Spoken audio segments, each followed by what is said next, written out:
Альбін, що це за смітник?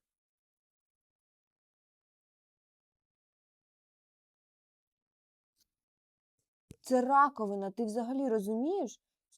Що це за срач взагалі?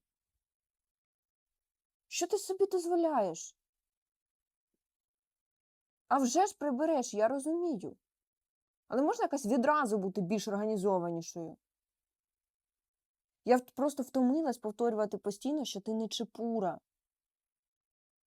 А ти ще й хамиш мені у відповідь. Ти нормальна? І мені ще зараз потрібно йти двері комусь відчиняти? Ти що, збожеволіла? Тебе що, ПМС?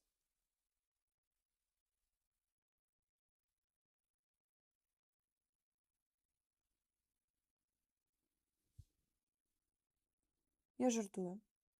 Я відкрию двері, не хвилюйся. А Бог з нею, з тою раковиною. Все нормально.